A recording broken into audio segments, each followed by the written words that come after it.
Chapter 4. Jonathan Harker's journal continued. I awoke in my own bed. If it be that I had not dreamt, the Count must have carried me here. I tried to satisfy myself on the subject, but could not arrive at any unquestionable result.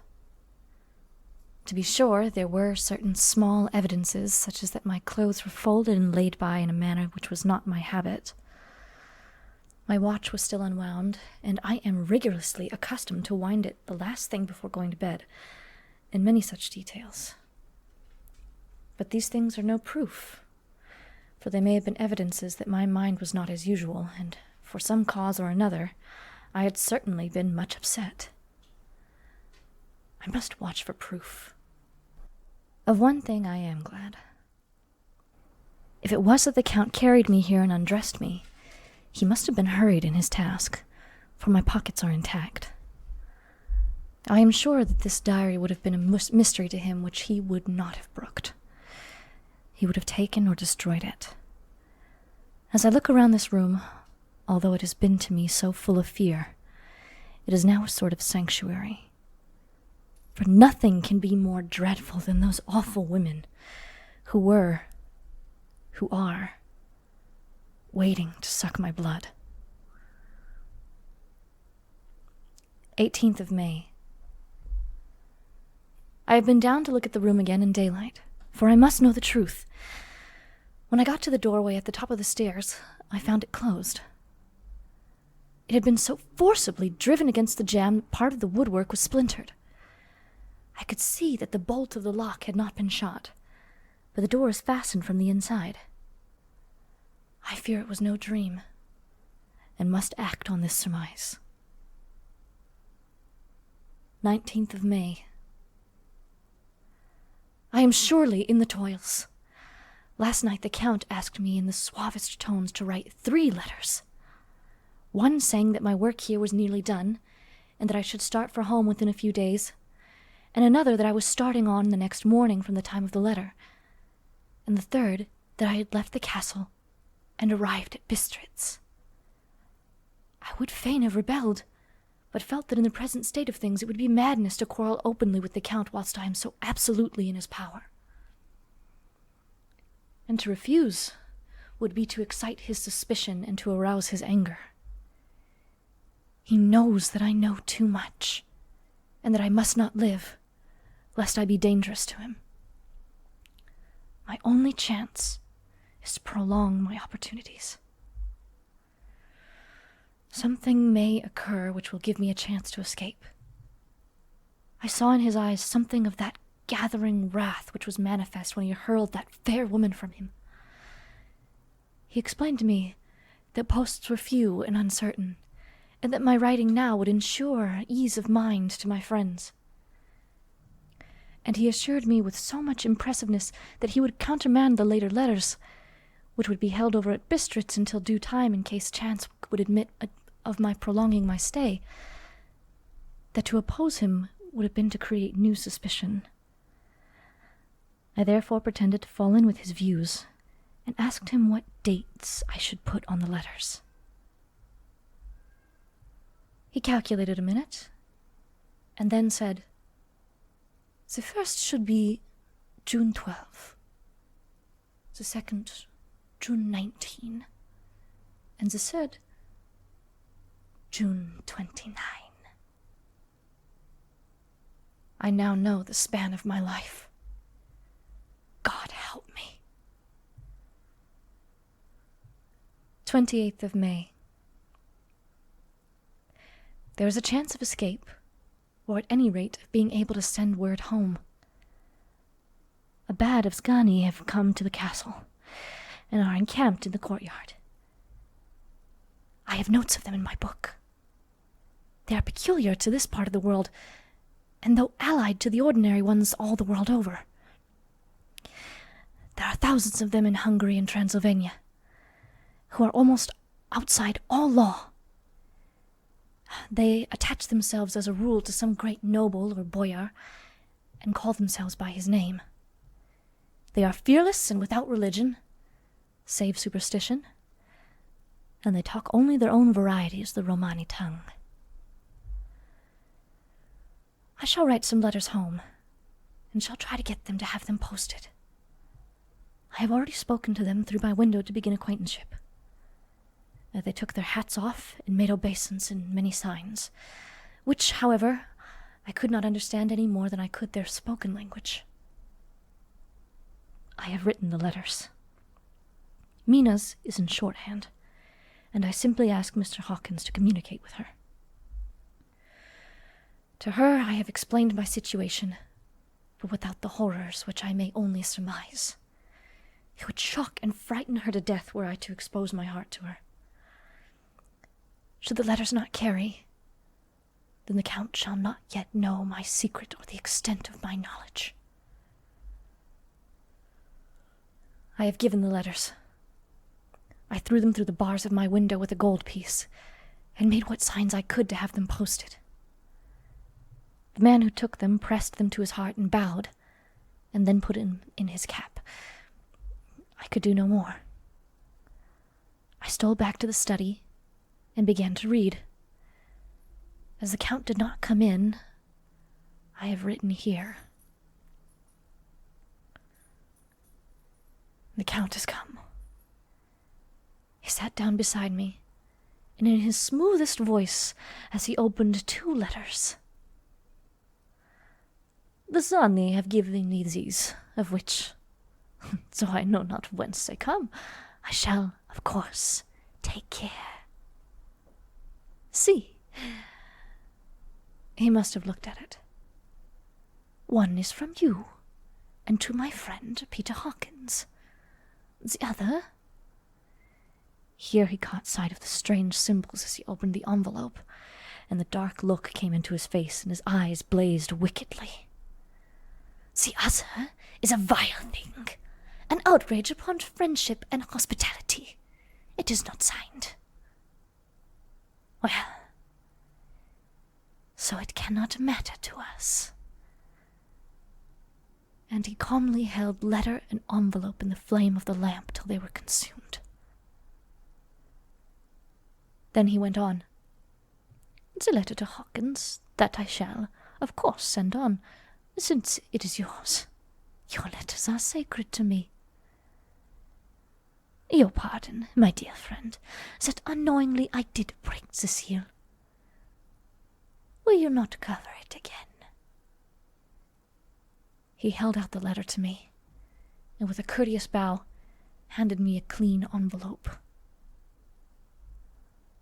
I could only redirect it and hand it to him in silence.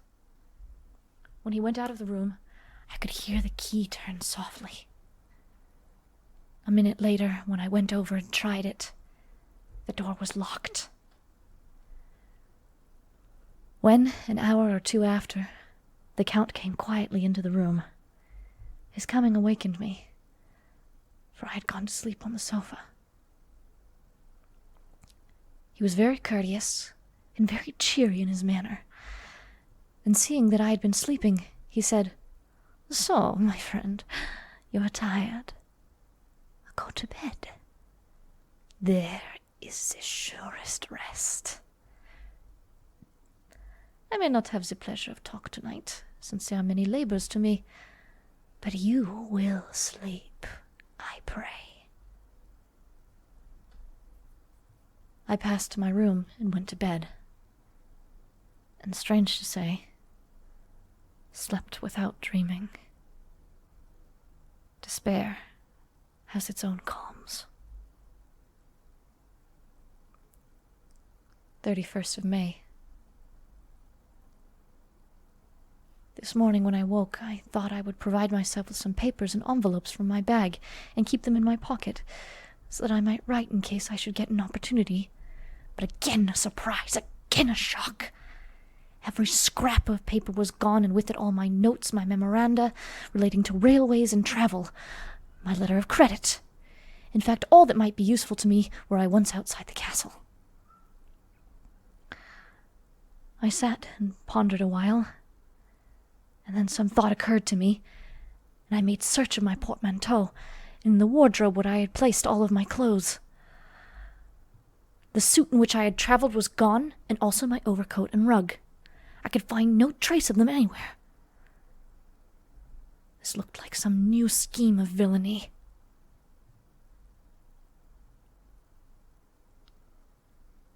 June 17th.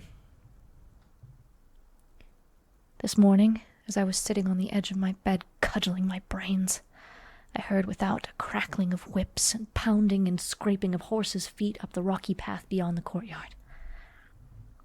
With joy I hurried to the window and saw drive into the yard 2 great Leiterwagons, each drawn by 8 sturdy horses, and at the end of each pair a Slavic, with his wide hat, great nail-studded belt, dirty sheepskin, and high boots. They had also their long staves in hand.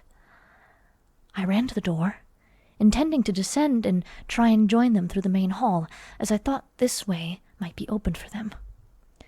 Again a shock. My door was fastened on the outside. Then I ran to the window and cried to them. They looked up at me stupidly and pointed.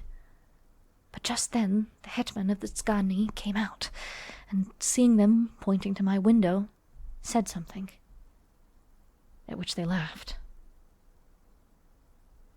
Henceforth no effort of mine, no piteous cry or agonized entreaty would make them even look at me.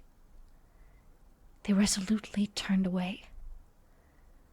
The Leiterwagons contained great square boxes with handles of thick rope. These were evidently empty by the ease with which the Slavics handled them, and by their resonance as they were roughly moved. When they were all unloaded and packed in a great heap in one corner of the yard, the Slavics were given some money by the Szekely, and, spitting on it for luck, lazily went to his horse's head. Shortly afterwards, I heard the crackling of their whips die away in the distance. 24th of June. Last night the Count left me early and locked himself into his own room. As soon as I dared, I ran up the winding stair and looked out of the window, which opened south. I thought I would watch for the Count, for there's something going on.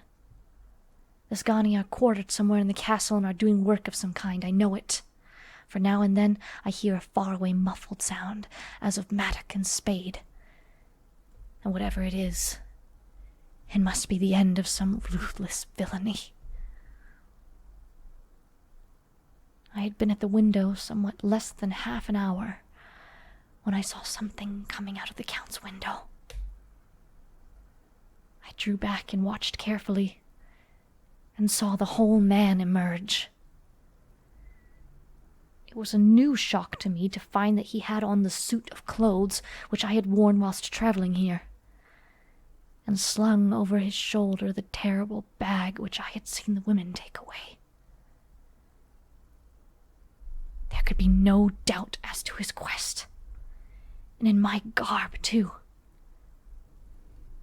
This, then, is his new scheme of evil, that he will allow others to see me as they think, so that he may both leave evidence that I have been seen in the towns or villages posting my own letters, and that any wickedness which he may do shall by the local people be attributed to me. It makes me rage to think that this can go on, and whilst I am shut up here, a veritable prisoner, but without that protection of law which is even a criminal's right and consolation. I thought I would watch for the Count's return, and for a long time sat doggedly at the window. Then I began to notice that there were some quaint little specks floating in the rays of the moonlight. They were like the tiniest grains of dust, and they whirled around and gathered in clusters in a nebulous sort of way. I watched them with a sense of soothing. A sort of calm stole over me. I leaned back in the embrasure into a more comfortable position, so that I could enjoy more fully the aerial gambolling. Something made me start up, a low, piteous howling of dogs somewhere far below in the valley, which was hidden from my sight. Louder it seemed to ring in my ears, and the floating motes of dust to take new shapes to the sound as they danced in the moonlight. I felt myself struggling to awake to some call of my instincts. No, my very soul was struggling, and my half-remembered sensibilities were striving to answer the call. I was becoming hypnotized. Quicker and quicker danced the dust. The moonbeams seemed to quiver as they went by me into the mass of gloom beyond. More and more they gathered till they seemed to take dim phantom shapes. And then I started, broad awake, in full possession of my senses, and ran screaming from the place.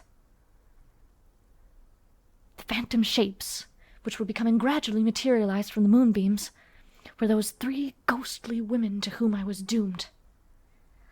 I fled and felt somewhat safer in my own room, where there was no moonlight, and where the lamp was burning brightly. When a couple of hours had passed, I heard something stirring in the Count's room. Something like a sharp wail, quickly suppressed. And then there was a silence. Deep, awful silence, which chilled me. With a beating heart, I tried the door. But it was locked in my prison. I could do nothing. I sat down and simply cried. As I sat, I heard a sound in the courtyard without. The agonized cry of a woman. I rushed to the window, and throwing it up, peered between the bars. There indeed was a woman with a disheveled hair, holding her hands over her heart as one distressed with running. She was leaning against the corner of the gateway. When she saw my face at the window, she threw herself forward and shouted in a voice laden with menace, "Monster! Give me my child!" She threw herself on her knees, and raising up her hands, cried the same words in tones which wrung my heart. Then she tore her hair and beat her breast, and abandoned herself to all the violences of extravagant emotion. Finally she threw herself forward, and though I could not see her, I could hear the beating of her naked hands against the door. Somewhere high overhead, probably on the tower, I heard the voice of the Count calling in his harsh, metallic whisper. His call seemed to be answered from far and wide by the howling of wolves. Before many minutes had passed, a pack of them had poured, like a pent-up dam when liberated, through the wide entrance into the courtyard. There was no cry from the woman, and the howling of the wolves was but short. Before long they streamed away singly, licking their lips. I could not pity her, for I knew now what had become of her child, and she was better dead. What shall I do? What can I do? How can I escape from this dreadful thing of night, gloom, and fear?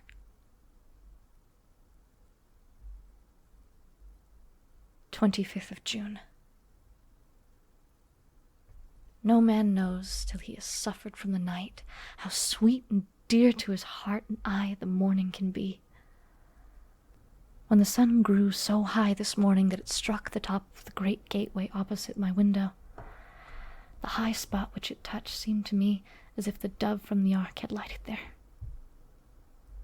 My fear fell from me as if it had been a vaporous garment which dissolved in the warmth. I must take action of some sort, whilst the courage of the day is upon me. Last night, one of my post-dated letters went to post. The first of that fatal series which is to blot out the very traces of my existence from the earth. Let me not think of it. Action. It has always been at night time that I have been molested or threatened, or in some way in danger or fear. I have not yet seen the Count in the daylight. Can it be that he sleeps when others wake? That he may be awake whilst they sleep?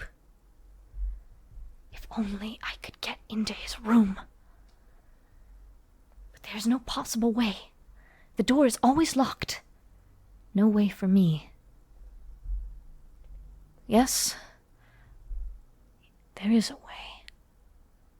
If one dares to take it. Where his body has gone, why may not another body go? I have seen him myself crawl from his window. Why should I not imitate him and go in by his? The chances are desperate, but my need is more desperate still. I shall risk it. At the worst, it can only be death.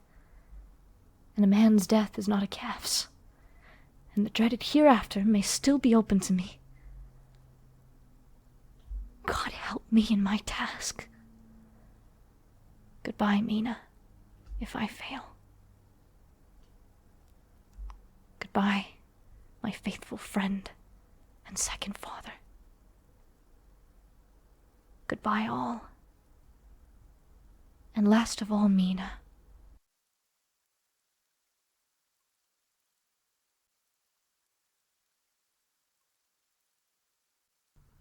Same day. Later. I have made the effort, and God helping me, have come safely back to this room. I must put down every detail in order. I went whilst my courage was fresh, straight to the window on the south side, and at once got outside on this side.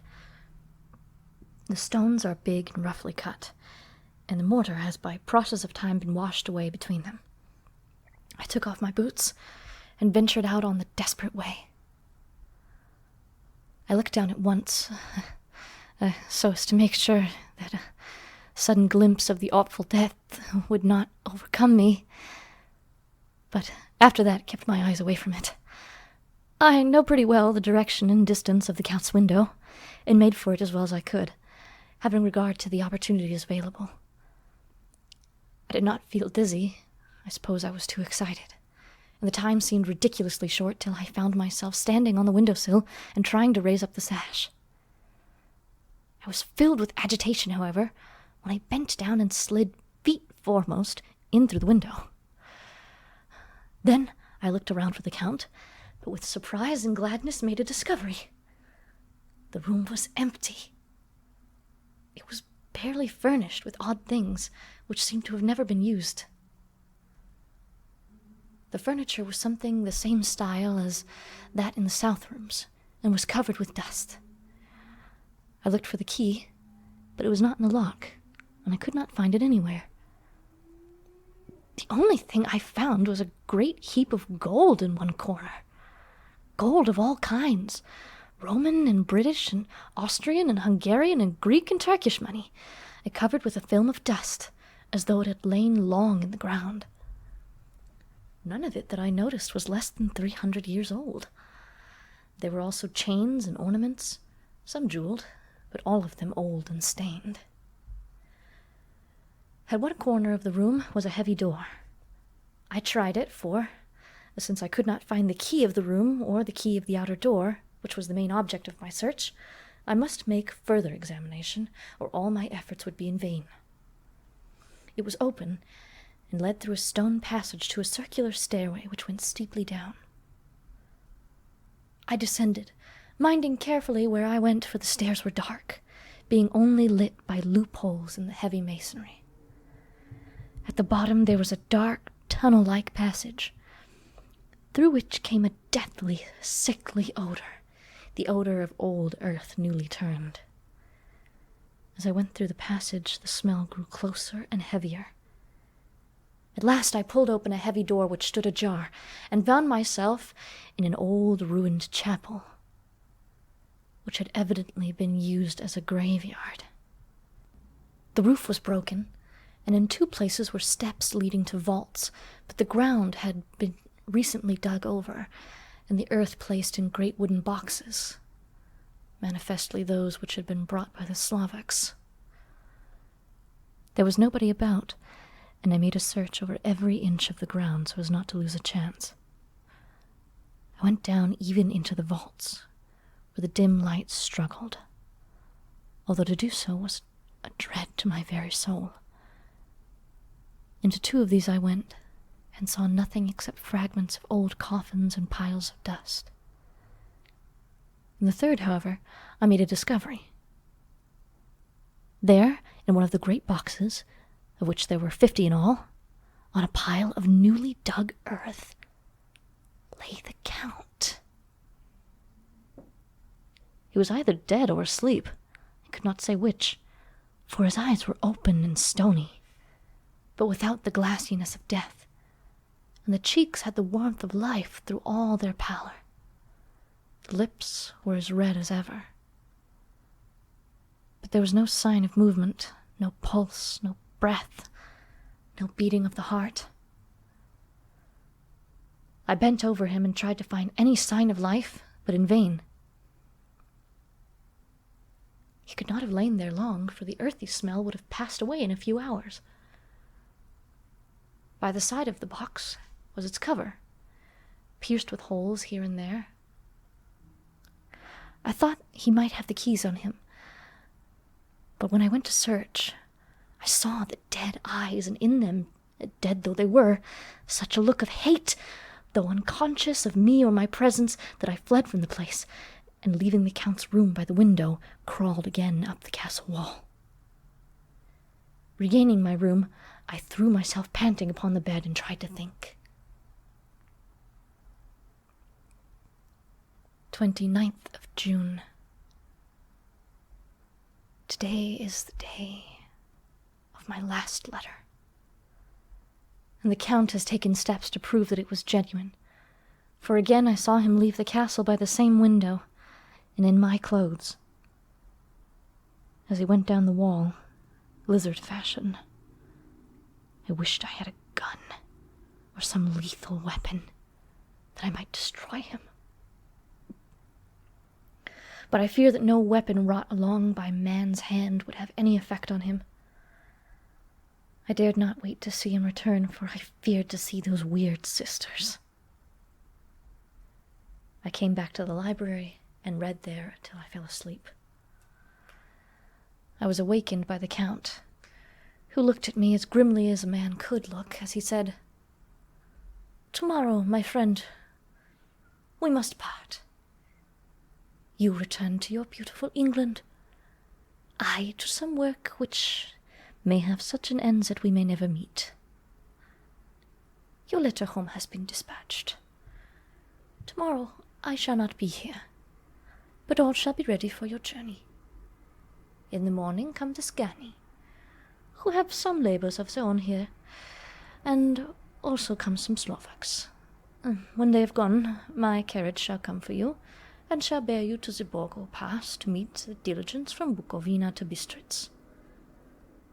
But I am in hopes that I shall see more of you at Castle Dracula."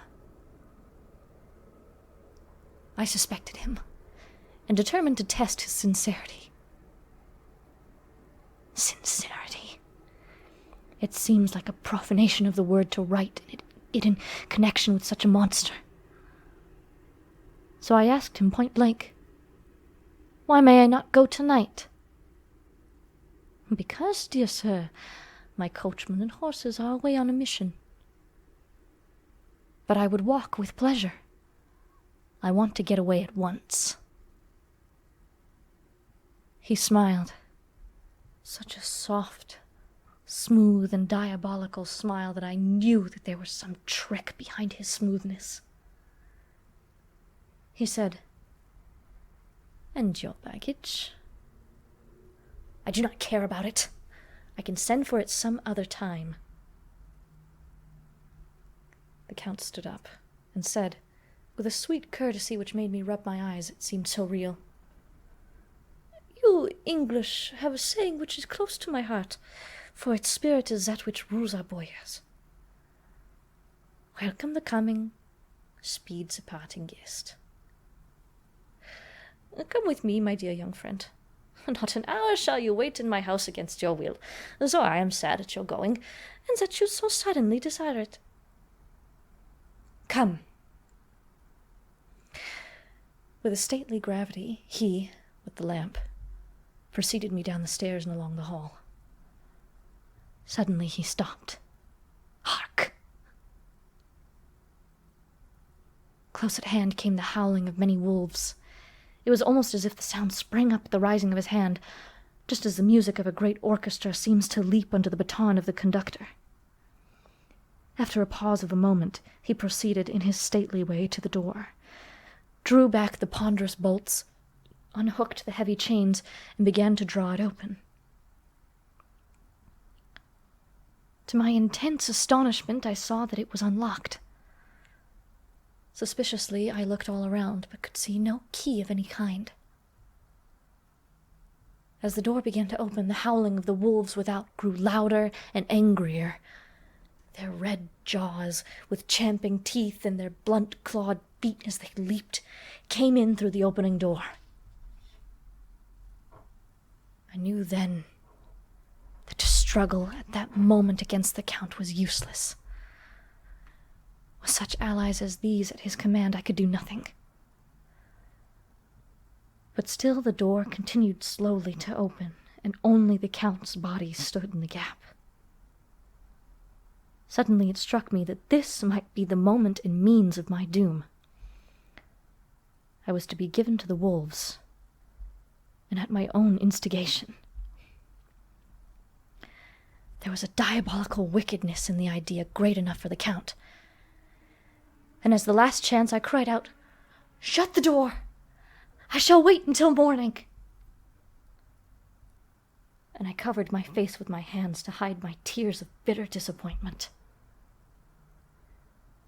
With one sweep of his powerful arm, the Count threw the door shut, and the great bolts clanged and echoed through the hall as they shot back into their places. In silence, we returned to the library, and after a minute or two, I went to my own room. The last I saw of Count Dracula was his kissing his hand to me, with a red light of triumph in his eyes, and with a smile that Judas in hell might be proud of. When I was in my room and about to lie down, I thought I heard a whispering at my door.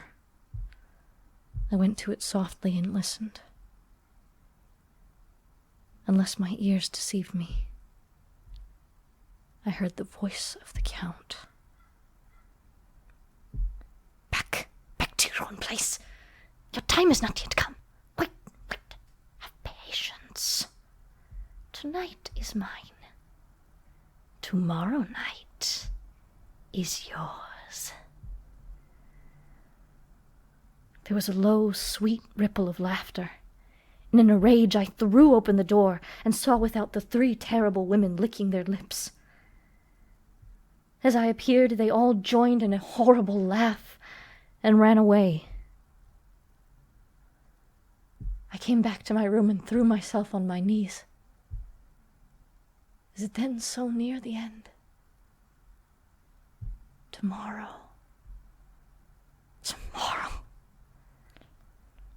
Lord, help me. And those to whom I am dear. 30th of June. These may be the last words I ever write in this diary. I slept till just before the dawn, and when I woke, I threw myself upon my knees, for I determined that if death came, he should find me ready. At last I felt that subtle change in the air, and knew that the morning had come. Then came the welcome cockcrow, and I felt that I was safe. With a glad heart, I opened the door and ran down the hall. I had seen that the door was unlocked, and now escape was before me. With hands that trembled with eagerness, I unhooked the chains and threw back the massive bolts. But the door would not move. Despair seized me. I pulled and pulled at the door and shook it till, massive as it was, it rattled in its casement. I could see the bolt shot. It had been locked after I left the Count. Then a wild desire took me to obtain the key at any risk, and I determined then and there to scale the wall again and gain the Count's room. He might kill me, but death now seemed the happier choice of evils. Without a pause, I rushed up to the east window and scrambled down the wall, as before, into the Count's room. It was empty, but that was as I expected. I could not see a key anywhere, but the heap of gold remained. I went through the door in the corner, and down the winding stair, and along the dark passage to the old chapel. I knew now well enough where to find the monster I sought.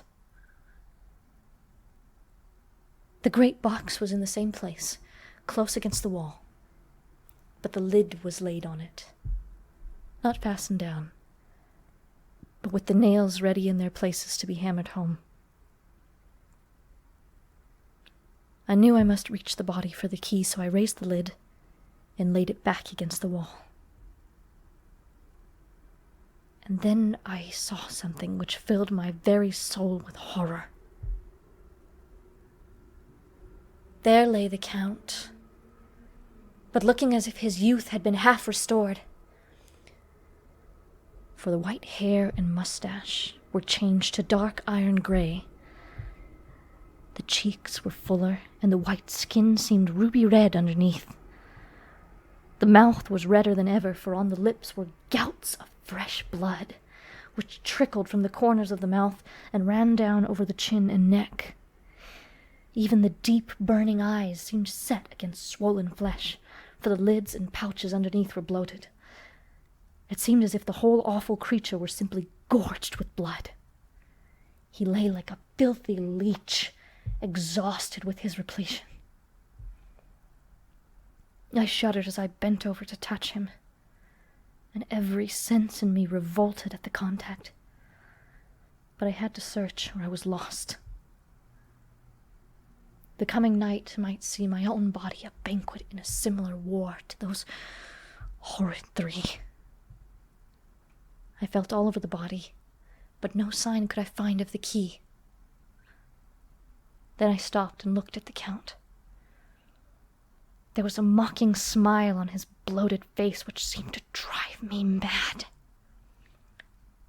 This was the being I was helping to transfer to London, where, perhaps, for centuries to come, he might, amongst its teeming millions, satiate his lust for blood, and create a new and ever-widening circle of semi-demons to batten on the helpless.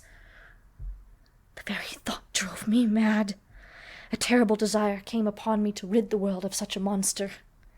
There was no lethal weapon at hand, but I seized a shovel which the workmen had been using to fill the cases, and lifting it high, struck with the edge downward at the hateful face.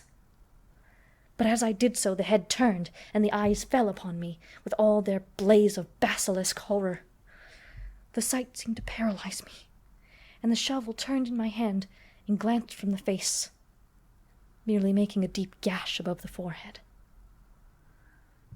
The shovel fell from my hand across the box, and as I pulled it away, the flange of the blade caught the edge of the lid, which fell over again, and hid the horrid thing from my sight. The last glimpse I had was of the bloated face, blood-stained and fixed with a grin of malice, which would have held its own in the nethermost hell. I thought and thought what should be my next move, but my brain seemed on fire, and I waited with a despairing feeling growing over me. As I waited, I heard in the distance a Romani song sung by merry voices coming closer, and though their song, the rolling of heavy wheels and the cracking of whips. The Szekely and the Slavics of whom the Count had spoken were coming. With a last look around, and at the box which contained the vile body, I ran from the place and gained the Count's room, determined to rush out at the moment the door should be opened. With strained ears I listened, and heard downstairs the grinding of the key in the great lock and falling back of the heavy door. There must have been some other means of entry, or someone had a key for one of the locked doors. Then there came the sound of many feet tramping and dying away in some passage which sent up a clanging echo. I turned to run down again towards the vault, where I might find the new entrance. But at the moment there seemed to come a violent puff of wind, and the door to the winding stair blew to with a shock that set the dust from the lintels flying. When I ran to push it open, I found that it was hopelessly fast. I was once again a prisoner, and the net of doom was closing around me more closely. As I write, there is in the passage below a sound of many tramping feet and the crash of weights being set down heavily, doubtless the boxes with their freight of earth. There was a sound of hammering. It is the box being nailed down. Now I can hear the heavy feet tramping again along the hall, with many other idle feet coming behind them. The door is shut. The chains rattle. There is a grinding of the key in the lock. I can hear the key withdrawn. Then another door opens and shuts. I hear the creaking of lock and bolt. Hark! In the courtyard, and down the rocky way, the roll of heavy wheels, the crack of whips, and the chorus of the Szekely as they pass into the distance. I am alone in the castle with those horrible women. Fuck! Mina is a woman, and there is naught in common. They are devils of the pit. I shall not remain alone with them. I shall try to scale the castle wall farther than I have yet attempted. I shall take some of the gold with me, lest I want it later. I may find a way from this dreadful place. And then, away for home, away to the quickest and nearest train, away from the cursed spot, from this cursed land where the devil and his children still walk with earthly feet. At least God's mercy is better than that of those monsters, and the precipice is steep and high. At its foot a man may sleep as a man. Goodbye, all. Mina.